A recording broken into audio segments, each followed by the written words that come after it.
Hello, my name is Camden and welcome back to my channel. In today's video, I'm going to be doing another reading journal wrap-up video for you guys, this time for the month of February. Just as a quick recap, in case you didn't catch the first video in this series, I did design this journal myself. I designed it in Canva and I had it printed and bound through Staples. As you can see here, I am just filling in these little book icons to show how many books I read this month. I switched up the colors this time, so last month I used lime green for January, and this month I'm using pink because it's the month of love.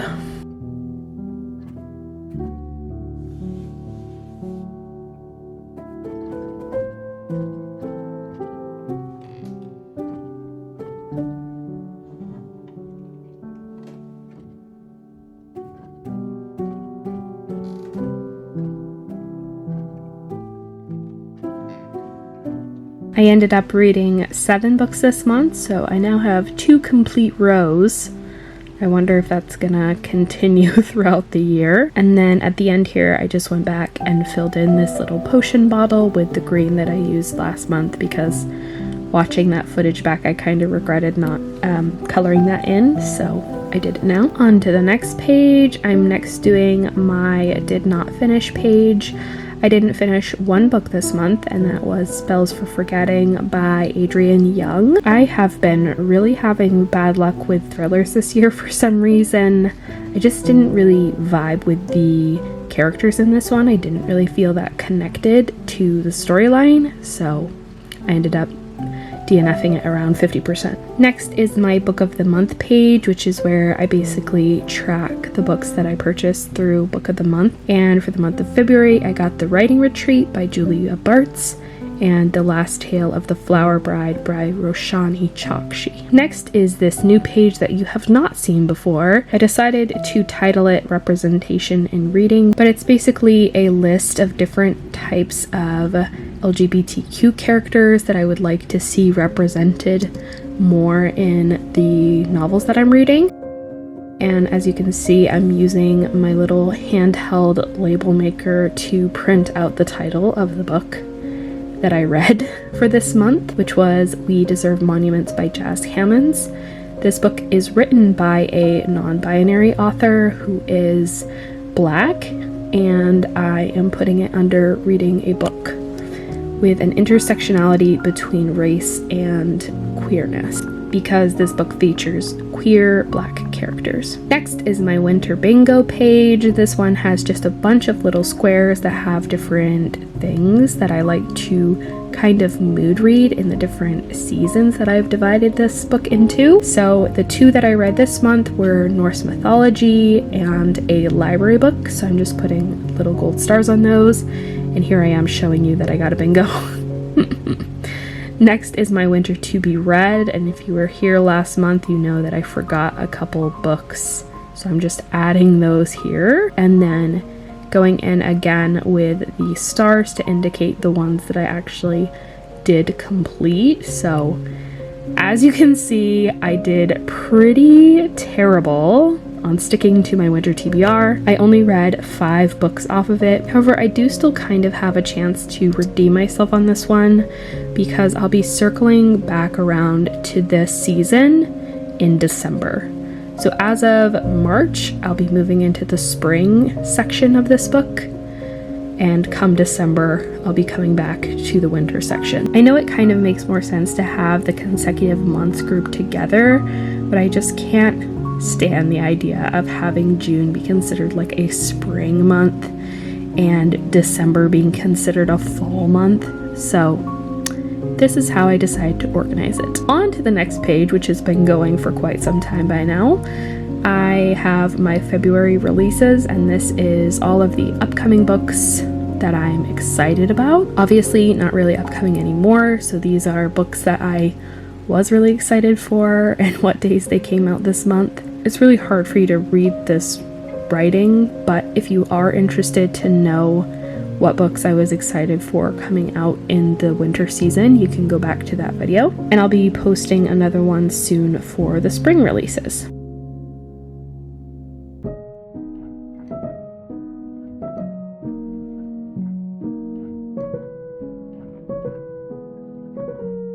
Next is one of my favorite pages, and that is this little bookshelf. I decorated it with all these little winter decorations, and I make these little book spines by hand using markers and some leftover labels. And I'm just kind of making a rough little sketch of these, putting the titles on them, and finding a place for them on the bookshelf. I really like how this page turned out, and again, I know there's a lot of dead space, but that will be filled in December, hopefully.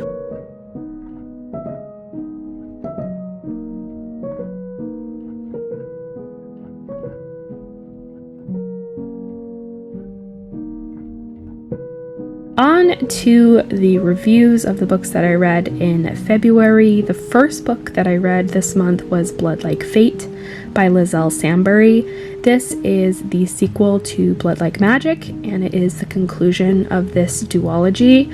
I really enjoyed this book. I ended up giving it a 4-star, which means I gave both of the books in this series a 4-star. I like Liselle Sambury's writing, and I really liked how this one wrapped up all of the events of the last book and showed a lot of growth in our main character Voya. Obviously, I don't want to spoil what happened in the first book, but the basic premise is that we are following a family of witches who are part of a larger community of witches in the Toronto area. This book is kind of a blend of fantasy and sci-fi because there's also a heavy technology element and futuristic element to these books. But in this book, we're really following Voya as she's coming into her own, and like I said, kind of wrapping up all of the events of the previous book and putting a nice little ribbon on it. So I really enjoyed this one. I definitely recommend this duology if you haven't picked it up yet. Next book that I read in February is We Are All So Good at Smiling by Amber McBride. This book is a very lyrical, poetic, and metaphoric kind of a book. It deals with mental illness, being institutionalized for mental illness, also grief. It's written in a very whimsical way, and in fact our main character is named Whimsy, but I really enjoyed exploring all of these concepts kind of through the lens of fairy tales.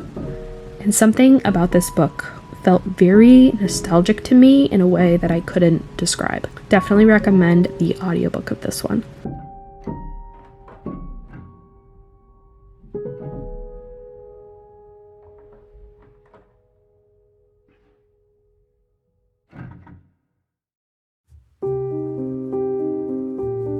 Next was A Magic Steeped in Poison by Judy I. Lin. This was one of my 5-star predictions from last year, and I did end up rating it a 5 out of 5 star. I really enjoyed this book. I feel like it does not get the attention that it deserves. It's the first book in another duology. I feel like duologies have been so popular lately, but it is based on East Asian folklore.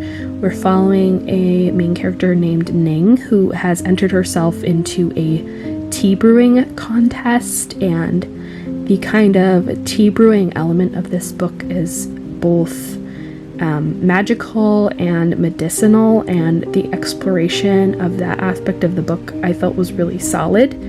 This book had a great balance between like competition, events happening outside of the competition, our main character learning about the kingdom that she's living in and understanding some more of the court politics, and also developing a bit of a relationship with a boy she meets.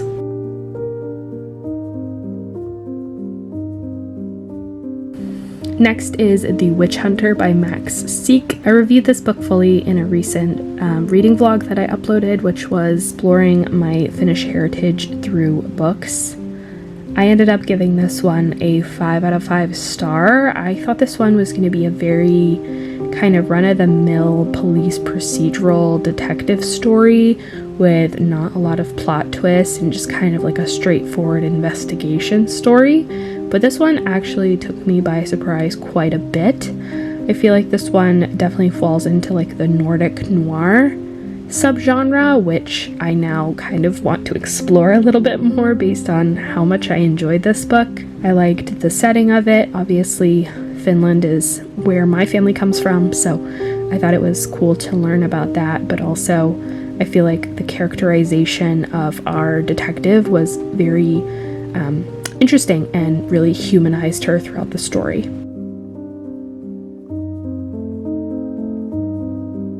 The next book that I read was The Girl Who Fell Beneath the Sea by Axie Oh. I really hated this book, which I know is not a popular opinion. Everyone that I have ever heard talk about this book just has raving reviews about it, but I found the plot of this one and the love story in this one and the characters in this one and the setting to all be very, very underdeveloped.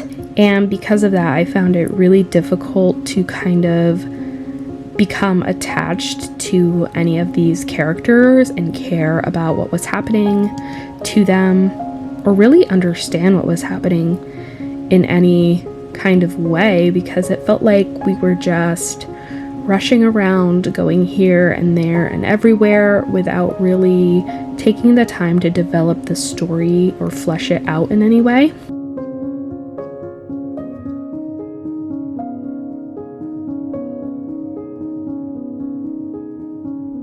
The next book that I read in the month of February was Children of Ragnarok by Cinda Williams Chima. This is the first Cinda Williams Chima book that I have ever read, which I know she is quite a popular author, so a little bit surprising that I haven't read any of her books up until now.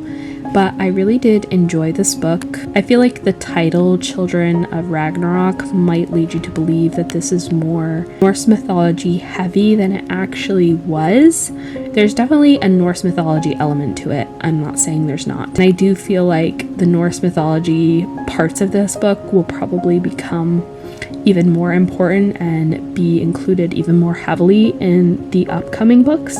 In this one, we're basically following two characters. One is Eirik, who is the son of a Viking and a Viking in his own right. And we're also following Regan, who is a thrall or a slave who has recently acquired her freedom and is kind of coming into her own when it comes to some powers that she has and learning more about herself. This one really reminded me of Sea of Trolls by Nancy Farmer, if you ever read that book when you were a teen. So if you liked that one and you've been looking for a book that has similar vibes, I definitely recommend you pick this one up. And the last book that I read in the month of February was We Deserve Monuments by Jas Hammonds. This book is a queer coming-of-age story, and it deals with a lot of different elements. There is a mystery element to this book, a sapphic romance in this book, but most importantly, I feel like this book is just a hard-hitting contemporary. It deals with a lot of discussions of race. There are definitely some traumatic events that have happened in this main character's family, and also there's a lot of exploration between these three generations of women. Our main character Avery, her mom, and her grandmother, they all have very hurt feelings over some events that have happened in the past, and as the grandmother is dying, they're trying to kind of resolve these issues and kind of forgive each other before it's too late. So this one is definitely a hard-hitting one, but really worth the read if you enjoy that type of thing. Anyway, thank you guys so much for watching this video. I hope you enjoyed it. You can like this video, comment, subscribe, share, do all the good things, and I will see you next week with a new video. Goodbye.